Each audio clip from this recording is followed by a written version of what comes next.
Meanwhile, Israel appears to be emerging as a diplomatic dark horse. On Saturday, Prime Minister Naftali Bennett became the first world leader to meet with Vladimir Putin since the invasion began. The surprise meeting was followed by talks with Ukrainian President Zelenskyy. Bennett then travelled on to Germany, the second time this week that the two leaders met after Scholz visited Jerusalem on Wednesday to discuss a diplomatic solution to the crisis. Bennett has offered to act as a mediator, with Israel maintaining good relations with both Russia and Ukraine. Well, for more, let's bring in DW political correspondent Benjamin Alvarez-Gruber. Benjamin, what do we know about the meeting between Chancellor Scholz and Israel's Naftali Bennett? It was a 90-minute talk that they had. We don't have more details of how these talks between Israel's Prime Minister and the Russian President Vladimir Putin went, but both of them underlined the commitment and said that they will do anything that they can, so everything in their strength to end the war in Ukraine as soon as possible. Why did Bennett take the initiative to mediate in this conflict? Israel is in a quite interesting position because they have warm and very good relations both to Kyiv and also to Moscow. But there are two interests here, contrasting interests when we look at Israel.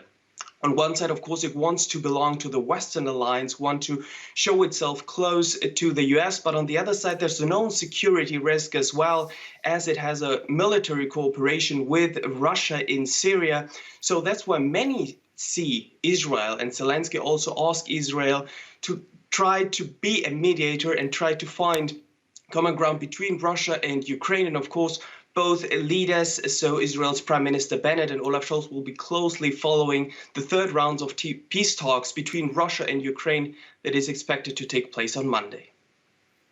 Benjamin Alvarez-Gruber, thanks very much.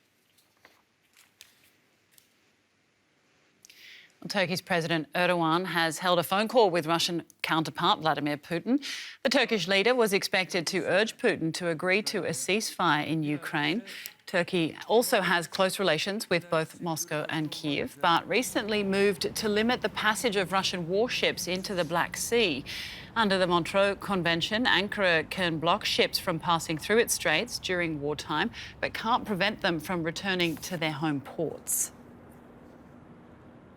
DW's Dorian Jones is in Istanbul for us. Dorian, what do you know about that call between President Erdogan and Putin?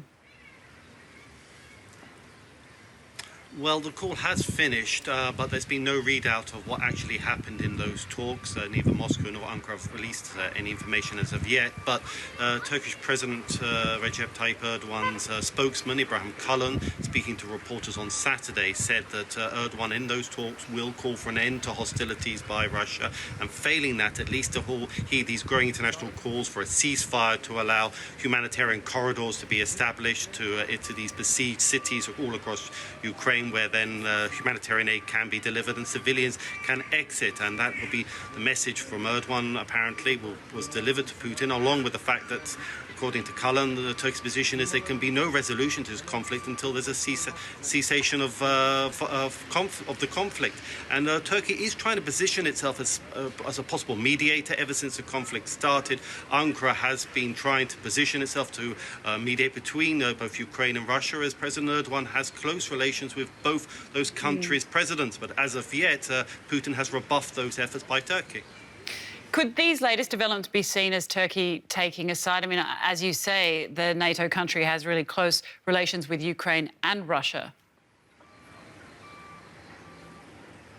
Well, that's the question. I mean, this conflict really has put Turkey in a very tight position. It's been walking a tightrope, trying to balance relations with both sides.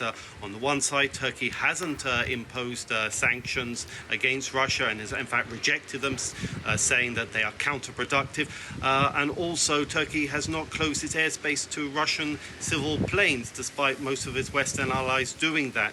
But at the same time, Turkey has taken a tough stance against Russia. It's closed its Istanbul-Bosra Bosphorus waterway to Russian ships. On top of that, it has been supplying a lot of sophisticated weapons to Ukraine. In particular, its noteworthy drones, which have impacted Russian military in a very big and significant way. So I think that their expectation is that ultimately Turkey is siding with Ukraine, and I think Turkey's Western allies will be looking at this as a possibility of breaching Turkey's relationship with Russia. And the US Deputy Secretary of State, Wendy Sherman, was in Turkey on Saturday holding talks over Ukraine.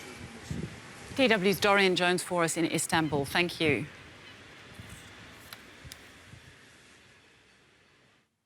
And in other news, US Secretary of State Antony Blinken is in Moldova to pledge American support to the country, which has seen nearly 250,000 refugees from Ukraine pouring in.